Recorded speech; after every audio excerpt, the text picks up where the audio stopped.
Up, we have the pleasure of introducing Elyse Allan, who is the CEO of GE Canada.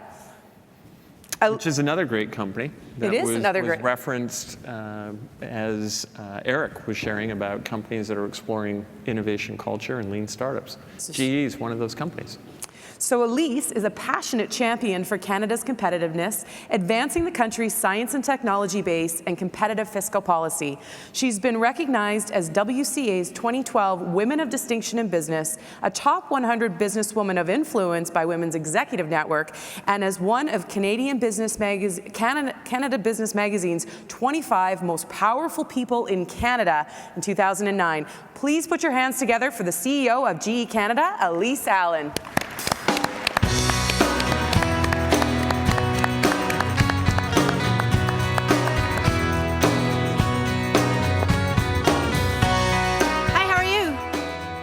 You just had like the best overview of the future of work. That was like fantastic. So I thoroughly enjoyed what I could hear of it in the back and watching, but really, really interesting. Hey, by show of hands, let's just get a little bit audience participation. I know you've had it. How many of you have had the frustrating experience of maybe driving around the city looking for a parking spot? Anybody? Okay. How about experienced a flight delay? I know that's highly unusual. What about dutifully take your car in for the oil change every so many thousand kilometers? Or is it hundreds, thousands, whatever? I don't. Yes, okay. You know, these frustrating experiences, they have become so commonplace in our lives that we almost come to just expect it. We predict it. We plan around delays. We plan around time to find parking. And while most of us rightly or wrongly blame technology involved, we actually at GE see this as a real failure to connect. Humankind, you know, has come a long way. We've become incredibly adept at building high-performance machines, advancing their capabilities and capabilities of the human mind. But I think the next real revolution that we find ourselves in the midst of is actually the merging of minds and machines. Building this connection between the machine and its environment, its usage, and its performance, and optimizing that performance for its intended purpose or in all sorts of new and creative ways. Now, intelligent street lighting can actually help you solve that parking problem. Flight delays will actually be and are being prevented and will be more so because as the plane is flying in, that engine is already telling you where it has a problem so that the mechanic, the tools, everything you need are there, ready and waiting when the plane comes in, or in fact, a new plane is there ready and waiting to take you out. Or the machines can fly and operate longer than what you expected. You don't need to come in after so many thousand kilometers. You can actually optimize the performance of that machine by saying, hey, you know, I feel pretty good. I don't need to come in for that oil change today. I can ride another month, another so many kilometers. This is what we're talking about when we talk about minds and machines. Now, you may be wondering, why is GE talking about connectivity? Well, you're not the only one wondering that, so I'll introduce you to Owen. Surprise! You heard you got a job as a developer. It's official. I work for GE. What? Wow. Yeah. Okay. Guys, I'll be writing a new language for machines, so planes, trains, even hospitals can work better. This is, Sorry, I was trying to put it away. got it on the cake. So you're gonna work on a train? Not on a train, on trains. You're not gonna develop stuff anymore? No, I am. Do you know what GE is? This is huge for me. I'm thrilled. Yeah, man. Oh, yeah. No, you should be. This is awesome. It's really great. Gonna be a pilot, fly a plane? So what's your news? I got a job. I'll be programming at GE. Oh, I got a job too. Zazzies. The app where you put fruit hats on animals, I love that. Guys, I'll be writing code that helps machines communicate. I just zazzied you. Look at it. Oh, I can do dogs, hamsters, guinea pigs, you name it. I'm gonna transform the way the world works. I programmed that hat, and I can do cassava melons. I'll be helping turbines power I cities. put a turbine on a cat. I can make hospitals run more efficiently. This isn't a competition. Oh my gosh, I love it. That's cute. Can we say fruit platter on a whole litter of cats? You like those? So that is Owen. And and the reaction that Owen gets from his friends is not unlike the shock that I often receive when I talk about GE, the digital industrial company. But you may be surprised to learn that this GE, the refrigerator lighting company, actually has a multi-billion-dollar software business. In 2015, we actually booked over $6 billion in software orders. Our present trajectory would put us in the top 10 software companies in the world in just a few years by 2020. So don't be surprised any longer. This is the future. The industrial internet brings together the advances of two huge revolutions. One is the myriad of machines, facilities, fleets that we have out there, networks that all arose during the Industrial Revolution when we created all this hardware. And the more recent powerful advances, obviously, that all of you know about in computing, information, and communication systems that were brought to the fore in the Internet revolution. These developments bring together three elements which really talk about the essence of the industrial Internet. First, intelligent machines, advanced analytics, and people at work. Intelligent machines, new ways, of connecting the world's machines and facilities with advanced sensors. The sensor technology that we have available to us now on our hardware is absolutely fantastic, and the new controls as well as the software applications that can link all this stuff. In advanced analytics, obviously harnessing the whole power of physics-based analytics, the predictive algorithms that are out there, automation, and deep domain expertise in areas like material science, electrical engineering, and other key disciplines are required to understand how machines and the larger systems operate. This is all this world of advanced analytics, and if you love science, it's really cool because science is in again in this whole space. And the third element is connecting all this with the people. Connecting people, whether they be at work in the industrial facilities, offices, hospitals, or on the move, connecting them to the machines at any time to support more intelligent design, better operations, more efficient maintenance, as well as a whole higher quality of service and safety of the machines. The industrial Internet era could not have come at a more important time in the history of global economy, because when you look at what's going on out there, we've had a confluence of a whole bunch of market dynamics that are really driving major changes in the world right now. And I'll just highlight a little bit of the market context that we see in the world. As a global company, we do business in about 180 countries in the world. First of all, you look at the emerging markets, right?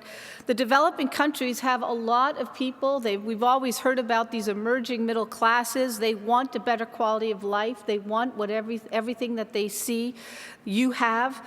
But they actually have limited spending power relative to developed countries. So companies wanting to serve these markets, like GE and other large multinationals and others of you that want to get into these markets, we have to be incredibly innovative to bring down product cost and delivery costs and our whole approach to these markets. It has to be at a much different business model than what we have in the developed world.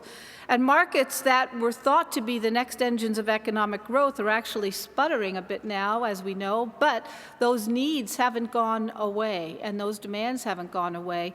And the challenge on us to deliver it in a very productive way as you go into those markets. And the result is those markets are also very different than the developed markets. So it's a tale of two cities in terms of how you go to business in both the developed world coupled with then going to business in the emerging markets. The other is the market volatility, which I don't have to tell you too much about because we read about it every single day. But I think, this is a hallmark of the economy we are in, and we absolutely just have to have incredible flexibility. Commodities could be up or down. Geopolitical tensions are emerging in countries that we don't expect it, and regions where we know about it are struggling with all sorts of shifts in power balance. So we need to ensure that whatever business strategy we have is incredibly flexible and that our customers as well are resilient to all these vagaries and all this volatility in the marketplace. So how can we help with that? And of course, we have this real emergence of digital. I mean, a lot of these different pieces have been around for decades, but the fact is we now have this confluence of reduced processing time, right? Reduced processing costs coupled with this fantastic speed in processing. All of this driving a global economy that for the first time really is connected digitally and able to embrace big data and analytics in a way that we simply weren't able to up to now. So it's not only available, it's accessible, and it's affordable. And this result is all the disruptive that we've seen, this disruptive innovation in the consumer space, but now it's actually been moving into the industrial place as well. And finally, the whole area of the environment, where we have a new generation that is continuing a strong focus, right, on environmental imperatives, on sustainable economies, and we have a social focus globally around climate change. So we know all too well that the challenges that we see in the global marketplace do not have a magic solution. But what we do observe is a set of conditions that are playing themselves out across the world that are increasingly going to look to technology, to digitization, to big data, and software analytics to improve productivity, better functioning in a civil society, and basically a cleaner, more prosperous world. What we have now in terms of technology and innovation is, in fact, the solution for so many of the challenges we're facing. To put it in the words of my boss, Jeff Immelt, he said, quote, "If you woke up as an industrial company today, you will wake up as a software and analytics company tomorrow." And I would argue that Jeff would probably now say that tomorrow is too late if you haven't figured it out already. Living and leading through our transformation at GE to a global digital industrial company, I thought my focus this morning, I would share with you just 3 of the ways that we're executing on that goal, because we hear a lot about what it is, but how do we actually embrace it and make it work for us? And, you know, as a company that's been around for a long time, since the 1890s, you know, one of the things we have to do is always adapt to these markets, move quickly into these new areas. And I thought I'd share, well, how are we doing that? And there are really 3 ways that we're executing on our goal. First, it is truly about collaboration in a way that we have never thought of as a company before, with new and different players on the fringes where innovation happens. The second is really creating the right conditions and behaviors around customer-centric outcomes, again, in a different way than we may have thought about that before. And third is all about talent and drawing on these sort of mission-critical pools of talent wherever they reside. How do we embrace those, and how do we also keep those pools filled? So I have no doubt that after this conference, you'll be thoroughly convinced that, as Mark Anderson once said, you know, software is eating the world, and that the growth of the consumer internet is evolving into the industrial market. The challenge is, I think the real challenge is, how do you execute change in your organization to actually capitalize on these fundamental market shifts? And if you're trying to work with these companies that are trying to do it, what do you need to know about them in order to help tell your story and sell your story? So I'm happy to share with you a little bit of what we're learning. I hope that it benefits you as you navigate your own path to commercial success. So let's talk about this idea of collaboration. It may sound a bit counterintuitive to imagine a company with the market cap of GE preaching collaboration, but you know, think again.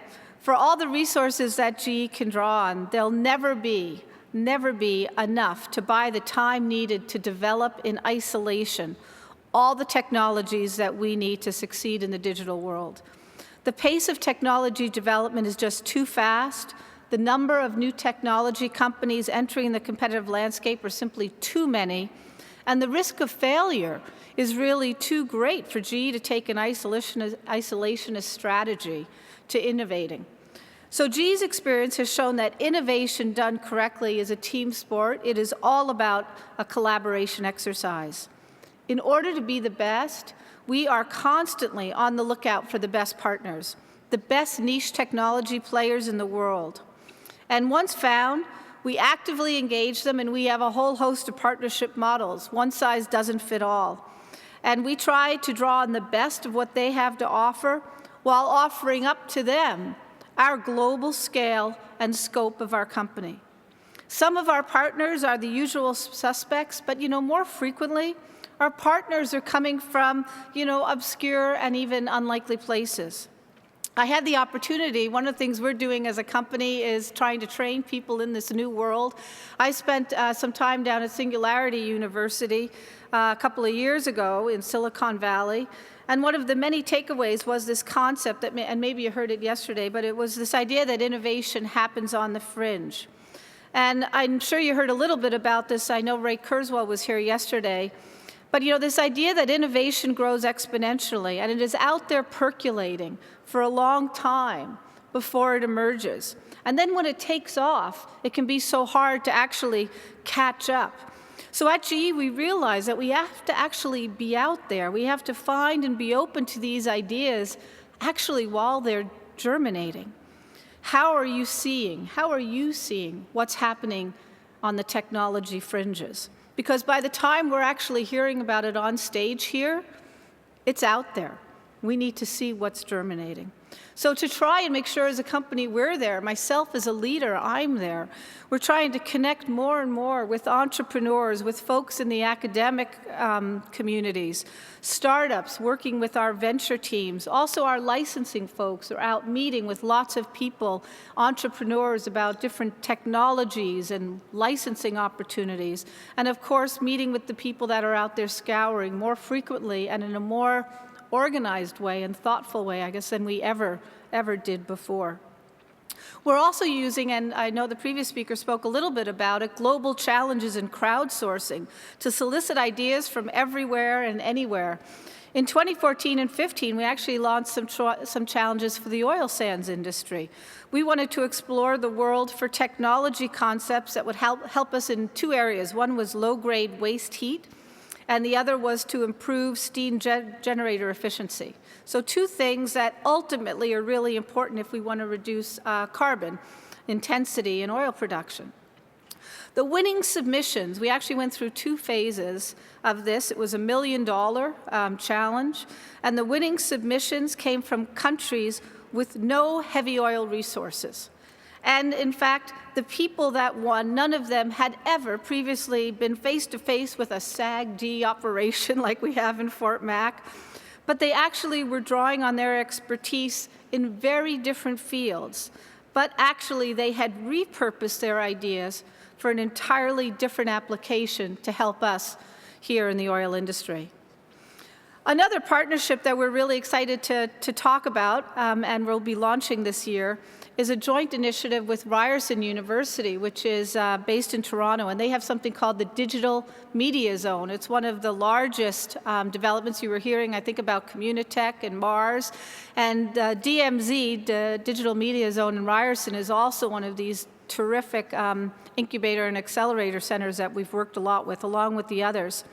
But the purpose of this joint initiative that we're launching is to actually attract application developers to our Alberta Innovation Center, where we want to create this ecosystem to develop efficient and productivity solutions for our energy customers. And there, what's kind of cool at the Innovation Center is we'll have a proximity to GE's engineering team, our customers, the resource itself, so you can be testing and piloting, and try and make this a unique opportunity for aspiring software innovators, where we can actually create a new type of ecosystem that engages directly with the customers, the engineering teams, and the process engineers. So we hope to create this kind of cool hub there, and we hope that it will start with focusing on the energy industry and move off from there too into areas like healthcare and elsewhere. So big business, entrepreneurs, academia are all teaming together to create an innovation ecosystem in one of our most challenged areas here in Alberta. And I don't think any one of us could possibly do this alone, because we need the expertise, the perspectives that each of those groups bring to the table. So that's the area of collaboration. And it certainly isn't, that word doesn't mean the same for us anymore, for sure, as a company. So let's talk about customer-centric outcomes, something that we think we all do all the time. Yesterday morning, I know you heard from Eric Ries, author of The Lean Startup, and he stressed throughout his presentation the importance of tying everything that you do back to solving a customer pain point, to ensure that the customer acknowledges that you are, in fact, solving the right problem. We've worked a lot with Eric. We have a lot of time for him. And long gone are the days when an innovator, big or small, could hole up in a lab and develop the new technology, emerge, through the doors with a successful aha that conquer the world. The market is demanding technologies that are much more responsive to their challenges and that are actually able to be deployed faster.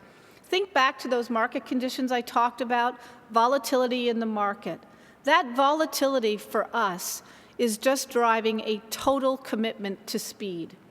It's a total commitment to speed in everything we do, both how we set up collaboration, but also how we work with customers and how we innovate with customers.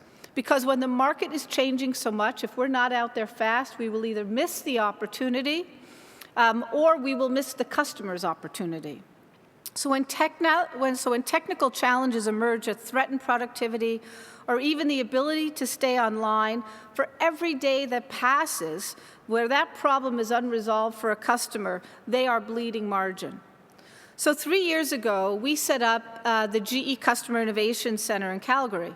And it had an express purpose, and that was the idea of bringing closer ties to our customers and their most pressing challenges in the oil and gas and energy fields. The technology infrastructure in the space is pretty cool, but the most meaningful investment to be found in the CIC, as we call it, is the amount of time that our customers spend working in lockstep with our process engineers, scientists, and technologists from all over the world. Beyond collaborating with GE expertise, we're actually drawing in technology expertise from across our supply chain, so not within GE, but actually reaching out to our supply chain and our global network. And it's really together, all these different pieces, that we are co-creating solutions fast for our customers so that they can quickly determine if the concept that we're working on is going to deliver the meaningful outcome. So we're constantly, going back to Eric's point, we're constantly reiterating and iterating, testing, and if we have to pivot to that new direction, actually doing that. By getting our customers to cohabitate and investing their time in these joint efforts, we're actually seeing 3 important benefits. One is we are dramatically cutting down deployment times. Second, we're constantly aligning our efforts to the customer's challenge, and as the customer learns more, that challenge might evolve. And because we're so close with them, we can actually make sure that the solution is evolving with the redefinition of the challenge. And the third is that we're positioning ourselves first in line to get our technologies out to the market, both to solve that customer and hopefully to scale it and bring it to a broader market as well. So when you look at co-creation, IP sharing, shorter lead times around concept deployment for evaluation, creating the right conditions for the best minds in different industries to converge all on a single problem, that is what we are doing there. That's how we're staying true to the task and true to our customers' needs. Consistently, when we talk to customers, at the top of their wish list is to give them greater foresight into the health and the performance of their assets, and then to figure out how to squeeze every bit of efficiency out of those assets, how to optimize the performance, optimize the operations. Consider, if we actually reduced jet fuel consumption by 1% over 15 years, we would return $30 billion back to the airline industry. A 1% reduction in fuel consumption. Shift over to the oil and gas industry. A 1% reduction in capital expenditures over 15 years would save the industry $90 billion. Now go back to the market context that we're operating in, right? When we have this much pressure in some of our commodities and resource cycles, the power of 1% that we can deliver through performance optimization by understanding where the customer needs to maximize or change, what are their real outcome requirements, the value of that 1% is phenomenal. It doesn't feel like much, but it's enough to revitalize entire industries that are especially hard hit by declining global market conditions. Big data collection, software analytics, advanced algorithms, all of these things are drawing us much closer to giving us a crystal ball on the customer's field assets. So whether it's an airplane engine or a pump in an oil field, we know that by merging the best minds with our customers' best operating teams, we'll actually know what they need to know, when they need to know it, and how best to deliver those insights where they're most valued. This is the minds and machines revolution, and the benefits that it's bringing to market are fantastic. And it's not something that's coming. It's something that's real today. We're building new intelligent pipelines today. We're delivering new dashboards that help you work across different functional silos so that you're integrating data in a new and different way than you were doing it before. And so it's very, very exciting, but it comes most importantly with the customer and really understanding the outcomes that that customer has to achieve in this very volatile environment, and then getting there very quickly. And that comes by, again, working so closely with them that you're moving lockstep. And that leads me to the third and final point I'll just comment on today, and that's about drawing on these mission-critical pools of talent wherever they reside, and then how do we empower them to go, to succeed? How do we get that startup mentality, that entrepreneurial mentality in big companies? GE's intention to become the leading digital industrial company in the world simply didn't happen without the right talent leading the charge. GE's global headquarters for digital is in San Ramon, California. We have 1,200 software experts. Nearly 14,000 software professionals now work across the entire enterprise and across all GE's businesses. That building, those people in that building, did not exist 3 years ago. Did not exist 3 years ago. And the truth is, we're not done with the hiring and the building out of our new capabilities in this digital space. But the competition, and I know you've heard about that yesterday and probably today, the competition for this talent is incredibly fierce. And the newly minted graduates like Owen, they face a wealth of options of where to bring their trade and talents. And this is where countries really are forging their competitive advantage for the years and decades ahead, because we're not the only ones, obviously, that are realizing this whole revolution or working on it. Where we find high concentration of technology companies, we almost always find large pools of talent or highly regarded academic institutions that are creating and churning out the best thinkers in the digital fields of study. Where is Canada going to be in this regard? Where are we going to put ourselves? What are we going to do to put ourselves in the front? Every 18 months, we do a major global study, and it's called our Global Innovation Barometer. And we go to business executives and informed public on a host of questions related to the drivers and impediments to innovating. And we're actually just releasing the study this week at Davos. But I thought I'd just share with you, there are a couple of things we learned about the area of talent that I'd share with you today. 58% of business executives around the world identified a lack of access to talent or inadequate skill sets as their impediment to innovating. 76% of business executives identified the ability to attract and retain talent as the most important element for a company to be able to innovate successfully. And here at home, when we polled people in Canada, they were asked to agree or disagree with the following statement, quote, "The current education system is adapted to fulfill the private sector's demand for new talent and skills." Now, what was really interesting is our answer. Business executives overwhelmingly agreed with that statement, 79%. However, when we went to the informed public, they registered much lower, and one of the lowest in the world at 47%. So what does that tell us about sort of the connectivity we have, who's connected to our academic institutions, and also the perception of are we generating the right people or not? And there's more data here that we'll be getting into as we're just getting the Canadian report. The thirst for talent is only exacerbated when we fail to provide rewarding leadership opportunities to the top talent. And we're certainly shattering the stereotype of the quiet IT professional hovered around a laptop all day long. At GE, our IT professionals are also some of our most important voices around the business table when we make business decisions of strategic relevance. That was not the case 10 years ago or even 8 years ago. But it is the case today, and we've been working on it for the past several years. We recently acquired a company, a global company called Alstom, actually our largest acquisition in history. And the challenge of integrating a very large and complex organization into GE, building out the infrastructure, integrating all our software solutions with their product offerings, huge, huge task, extremely important, one that we've just embarked on.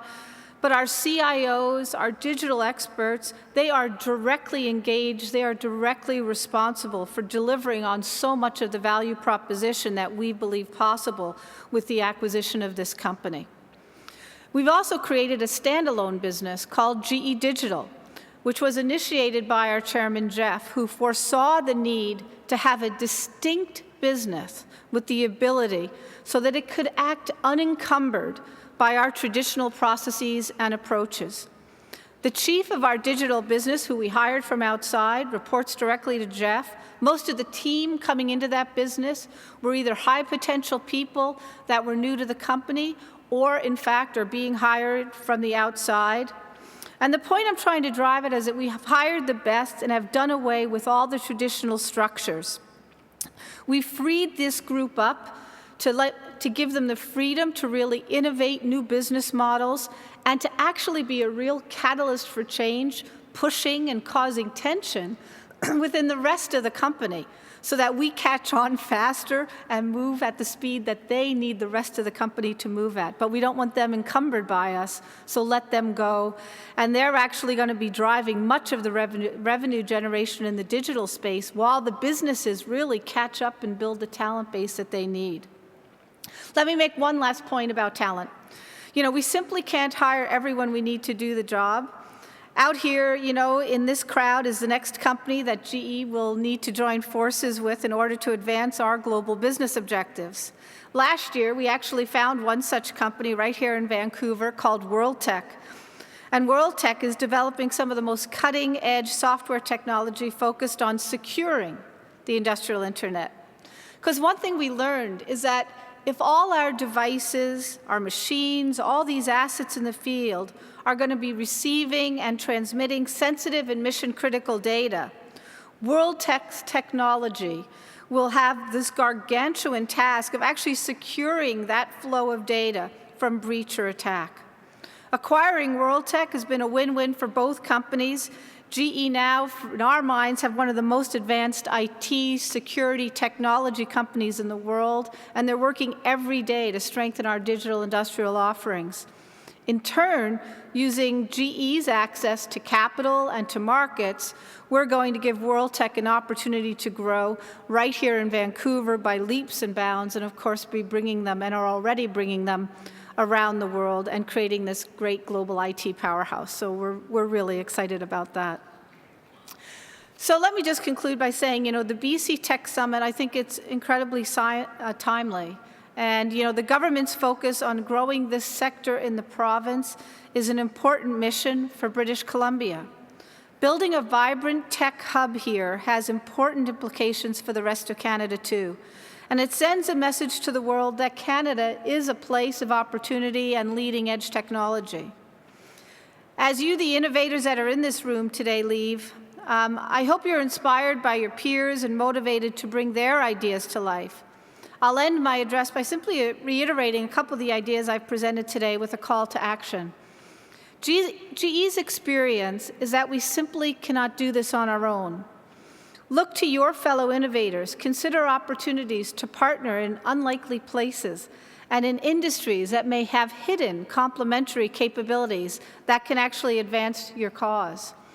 Look beyond Canada for partnerships. There are brilliant minds in every corner of the earth that can contribute to your concept, and more than ever now, you can reach out to those, which we have found incredibly important. Consider how your capability complements the objective of large players with global reach, like GEs and other multinationals. I think we underestimate the importance of that relationship between large multinationals who can take on some of the risk with smaller companies. We do a tremendous amount of work in Canada. We actually have people dedicated to finding and locating small, medium enterprises and working with startups to bring them into our supply chain, to bring them into projects around the world or introduce them to other governments or other supply chain members.